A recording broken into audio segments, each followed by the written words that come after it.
자, 원의 내정 간섭과 공민왕의 개혁 정치에 대한 보충 수업 시작하겠습니다. 자, 일단은 원의 간섭이라고 나와 있죠. 이 원나라는 몽골 제국이 바뀐 나라잖아. 그래서 우리가 몽골과 강화를 맺었죠. 몽골한테 이제 우리가 항복을 하게 된 겁니다. 이제 원나라가 몽골이고, 원나라는 이제 쿠빌라이 칸이라는 사람이 황제가 되면서 원나라라고 이름을 바꿨죠. 그리고 이제 우리나라를 간섭하기 시작합니다. 그래서 우리는 요 시기를 보고 뭐라 부르냐? 원나라한테 간섭받는 시기라고 해서 원간섭기라고 불러요. 자, 이 원간섭기 때 우리나라를 어떻게 지배했는가를 보자면, 일단 첫 번째, 우리를 직접 지배한 건 아니고 고려 국왕을 통해서 간접 지배를 했습니다. 원나라가. 그래서 고려를 손아귀에 넣기 위해서 고려의 왕을 몽골인처럼 바꾸는 정책을 시작하는데, 고려 임금을 어릴 때 원나라 공주와 혼인을 시킵니다. 그래서 원나라의 그 사이에서 태어난 왕자들은, 고려의 왕자들은 원에서 조기 교육을 받아요. 그래서 이제 당연히 원나라에 대한 친원 교육을 받겠죠. 네, 그러면 이제 반쪽은 고려인이고 반쪽은 원나라 사람이니까 그렇게 해서 정체성을 약간 흐트리려고 했던 걸 우리가 기억해 주면 되겠고, 두 번째는 어떤 정책이냐면 정동행성이라는 걸 설치합니다. 정동행성은 일본을 정벌하기 위해서 만든 관청이에요. 정동행서의 정이 뭐 정벌한다는 뜻이고, 자, 동은 동쪽이에요. 그럼 이 동쪽이 의미하는 게 어디다? 일본이다 이런 뜻이고, 일본을 공격하려고 만들었는데 원정을 한 것은 일본으로 떠나는 거지. 근데 그걸 실패했습니다. 그 실패했음에도 불구하고 그러면 실패했으면 정동행성이라는 관청이 사라져야 되는데 그 이후에도 계속 남아서 고려의 내정 간섭 기구로 계속 남아 있었다는 뜻입니다. 자, 이 정동행성을 참고로 폐지하고 없애는 임금은 누구냐? 뒤에 나오는 공민왕이 되겠습니다. 자, 세 번째, 관제, 관직 또는 뭐 그 공무원들을 부르는 명칭, 호칭, 그 다음에 왕실 용어를 단계를 떨어뜨려요. 그러니까 우리가 이제 황제 국가에서 몽골, 원나라의 제후 국가로 격이 낮아졌다는 뜻입니다. 그래서 임금을 황제라 불러야 되는데 황제라 부르지 못하고 왕이라고 부르기 시작한 거죠.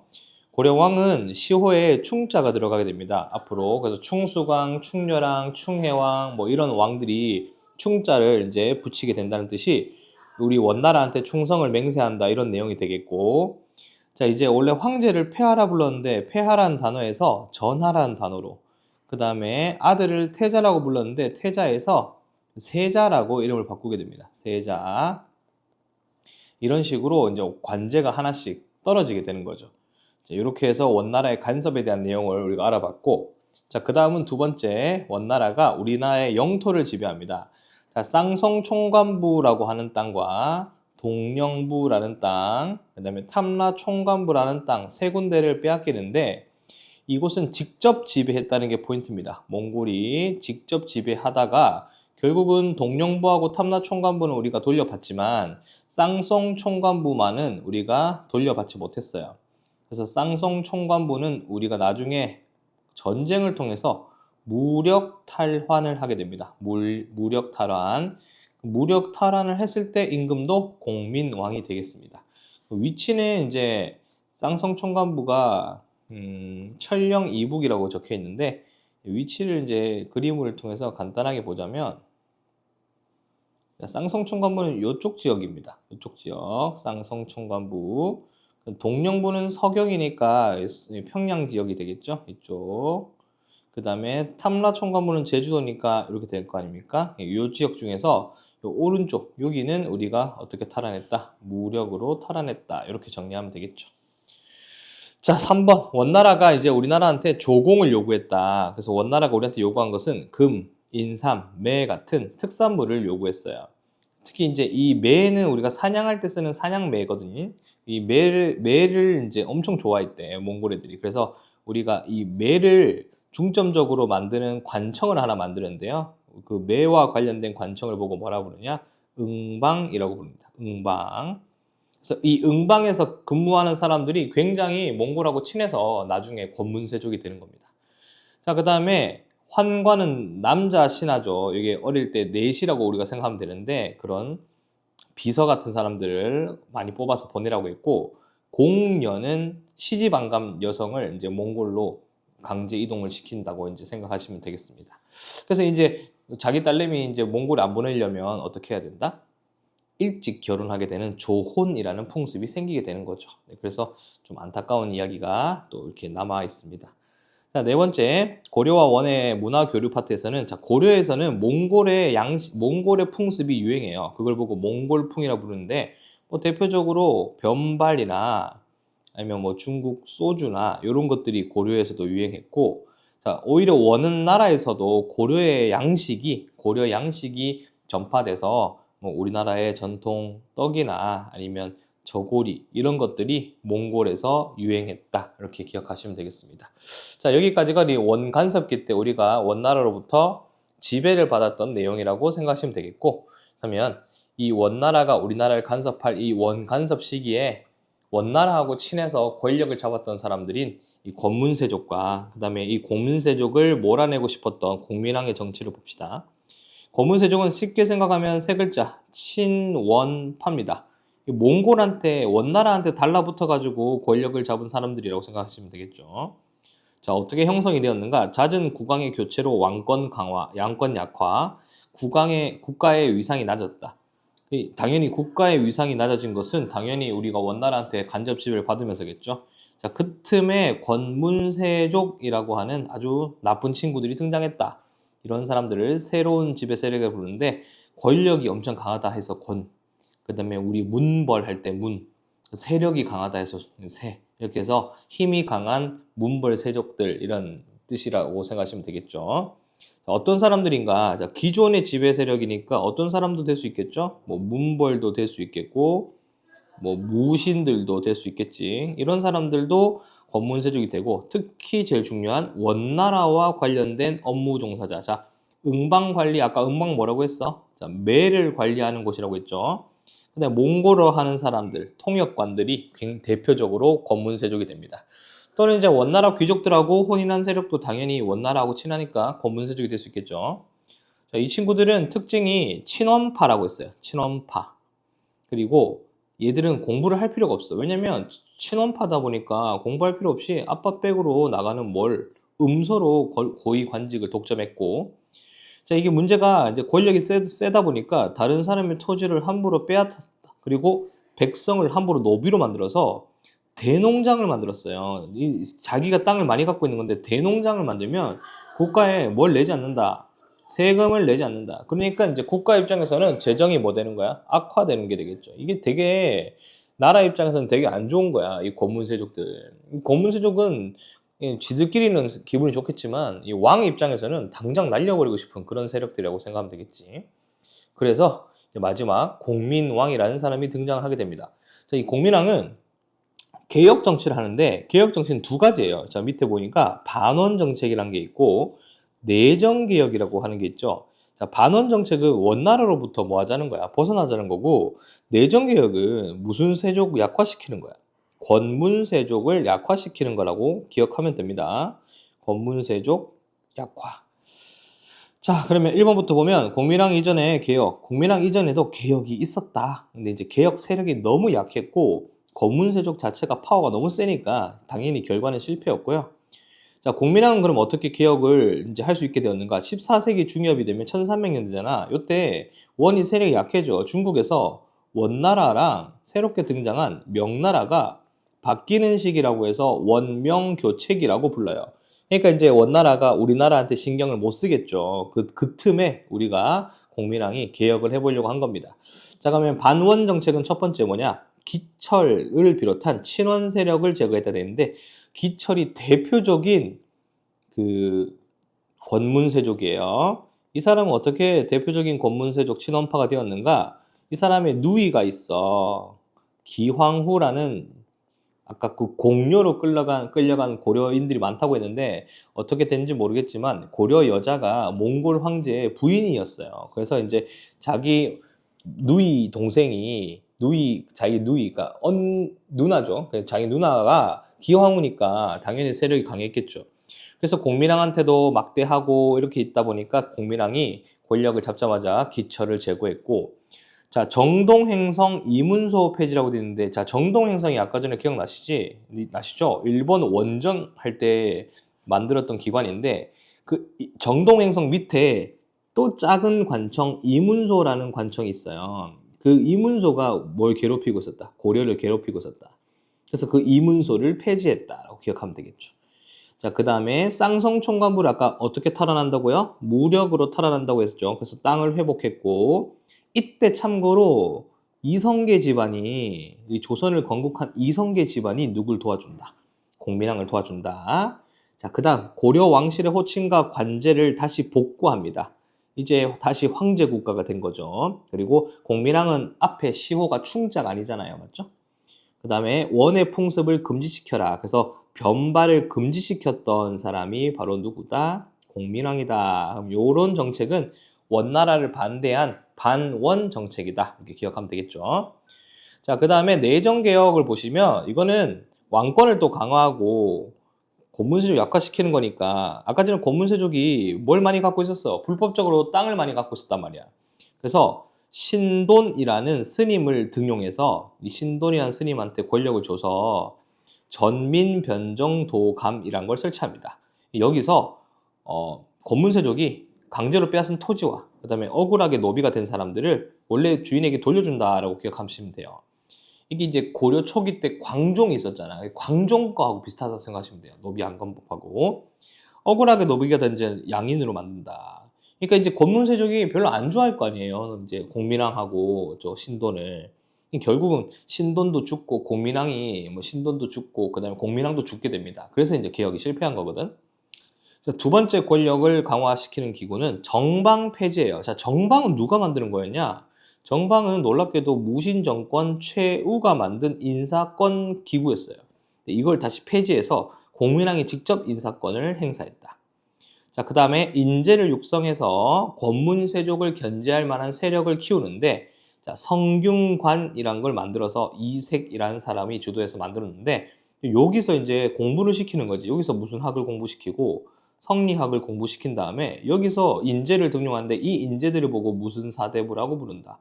신진사대부라고 불러.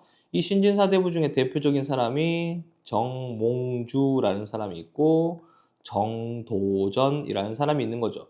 이 친구들이 공민왕이 만든 성균관에서 개편을 한 이제 성균관에서 공부를 많이 해서 유학을 공부한 사람들이었고 이 친구들이 누굴 공격하는 거예요. 이 친구들이 권문세족을 공격하는 세력이 되는 겁니다. 근데 권문세족은 그 틈에도 권력이 엄청 강했어요.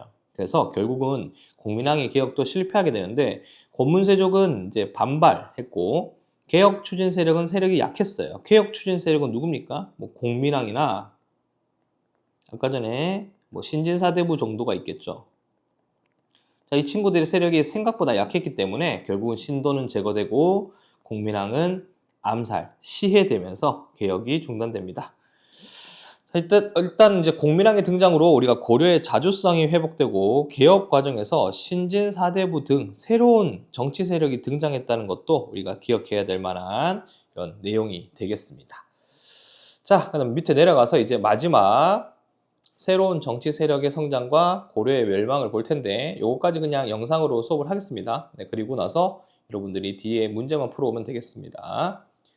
자, 새로운 정치 세력의 성장과 고려의 멸망에 자, 1번 신진사대부가 등장했다 되는데 자, 그 신진사대부는 이제 공민왕이 키워준 친구들이에요. 얘들은 지방 세력이고 원래 지방에서 향리, 그러니까 원래 고려를 건국했던 호족 세력들이었는데 지방에 향리를 하고 있다가 이제 공민왕이 불러 올라와서 시험을 쳐가지고 신진사대부가 된 거죠. 또는 하급 관리의 아들들, 일부는 권문세족 출신도 있습니다. 일부예요. 일부 권문세족 출신도 있어요. 뭐 대표적으로 정몽주가 이제 권문세족 출신인데 정몽주가 권문세족이 아니고 정몽주 집안이 이제 그럴 수 있다는 겁니다. 자, 이 특징 아까도 이야기했지만 무슨 학을 바탕으로 한다? 성리학을 바탕으로 한다. 그래서 도덕과 명분을 중시합니다. 그래서 이 친구들은 뭐 합리적인 판단을 하는 게 중요하다. 그리고 도덕적으로 행동하는 게 중요하다는 걸 강조했고 자, 아까 권문세족은 음서였지만 이 친구들은 실력이 있기 때문에 과거를 통해서 대부분 관직에 진출합니다. 자, 그리고 성장을 보시면 공민왕의 개혁 추진 과정에서 아까 이야기했죠? 등장했고 권문세족을 싫어한다. 권문세족의 나쁜 점, 비리와 그 다음에 불교의 나쁜 점을 비판했다. 이렇게 기억하시면 돼요. 성리학자들이니까 다른 학문을 싫어했겠죠. 자, 아까 그리고 이야기했던 원명교체기 때 명나라한테 엎드리자라고, 명나라하고 친하게 지내자라고 주장을 했습니다. 자, 그러면 요거를 구분해 볼 필요가 있어요. 자, 선생님하고 같이 정리를 한번 표로 한번 해볼게요. 자, 여기 권문세족. 자, 반대는 누구? 신진사대부입니다. 이 두 친구들의 비교 분석을 좀 해볼게요. 자, 권문세족은 주로 어떻게 관직에 나가죠? 음서로 나가죠. 신진사대부는 어떻게 나간다고요? 과거로 나갑니다. 자, 이 친구들은 땅이 많아요. 무슨 농장? 대농장을 가지고 있었고, 이 친구들은 땅이 적어 중소지주입니다. 자, 이 친구들은 무슨 세력? 친원 세력이고, 이 친구들은 무슨 세력? 친명 세력이죠. 이 정도만 기억해도 충분한데, 뭐 조금 더 하면 불교 쪽으로 이제 이 친구들이 조금 믿었고, 이 친구들은 성리학을 주로 공부를 했던 친구들이죠. 이걸 이렇게 정리를 해두면 문제를 푸는데 어렵지가 않습니다. 그래서 신진사대부랑 권문세족의 분석표, 이걸 잘 봐두시면 되겠습니다. 정리를 해두시고요. 자, 그 다음 두 번째 세력은 신흥무인 세력입니다. 이 신흥무인 세력은 말 그대로 무신이에요. 무신.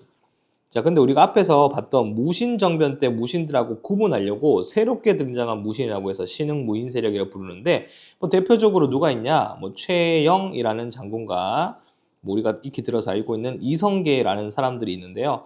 이때 14세기가 되면 고려를 홍건적이라고 했던 그 중국의 농민 반란군, 그러니까 중국의 명나라를 만들기 시작할 때 등장한 농민 세력들이 있습니다. 홍건적이라고. 이 친구랑 왜구, 일본 해적들이 우리 고려를 굉장히 침략을 많이 해. 근데 요걸 격퇴했던 친구들이 누구다? 최영과 이성계다. 그래서 성장을 하게 된다. 결국 신진사대부랑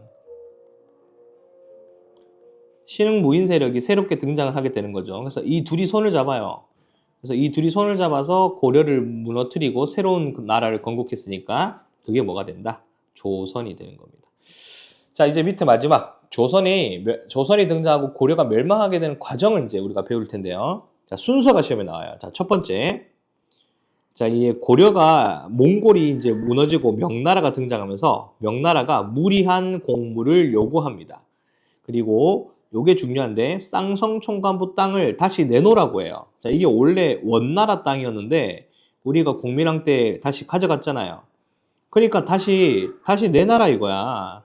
근데 이제 이때 권력을 잡고 있던 최영과 우왕이라는 왕은 허용을 할 수가 없죠. 그래서 이 우왕하고 최영이 뭘 주장하냐면 아니다. 요동을 정벌하자. 아예 명을 치자라고 합니다. 그러니까 이성계가 반대예요. 어떻게 명나라를 공격해서 우리가 이길 수 있는가. 그러니까 우왕하고 최영이 너 무슨 소리냐. 가서 공격해라 해서 이성계는 어쩔 수 없이 군사를 5만 명을 받아서 공격을 하게 됩니다. 근데 아무리 생각해도 안 되는 거야. 그래서 이 압록강 지역에 위화도라고 하는 섬이 있는데 거기서 군대를 돌려서 일종의 반란을 일으킨 거죠. 그래서 이걸 보고 위화도 회군 1388년이라고 합니다. 압록강에서 돌아오는 거예요. 지도 보시면 여기가 압록강인데 여기에 있는 섬 위화도에서 유턴해서 돌아왔다. 이렇게 생각하시면 됩니다.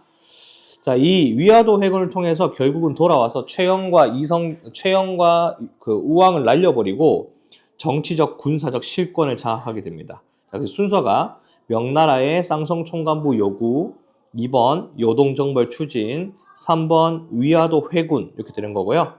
자, 위화도 회군을 해서 돌아오자마자 이제 권력을 잡은 이성계 쪽으로 세력들이 모이겠죠.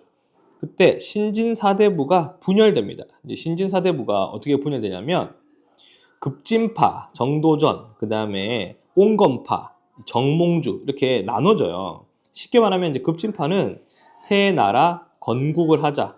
고려는 희망이 없다. 권문세족 다 죽여야 된다. 온건파 친구들은 뭘 유지하자. 고려를 유지하자는 친구들입니다. 이렇게 분열됐는데 이성계는 정도전하고 정몽주하고 둘 다 데려가고 싶었나 봐. 그래서 결국은 어떻게 일이 진행되는가?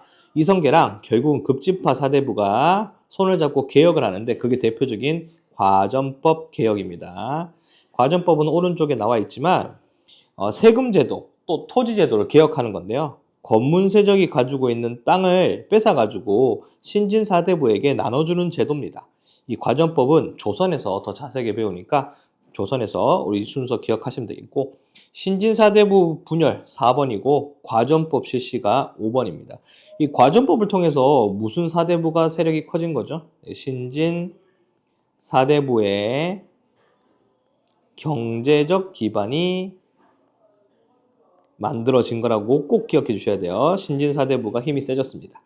자, 그리고 계속 정몽주는 이성계가 왕이 되는데 반대를 하고 있었거든. 그래서 정몽주 같은 온건파 사대부를 이성계의 아들이 죽이게 됩니다. 그리고 마지막 임금이었던 공량왕이 이성계에게 왕위를 내어주고 고려는 멸망하고 조선은 1392년에 나라를 건국하게 됩니다. 요게 6번 순서가 되겠죠.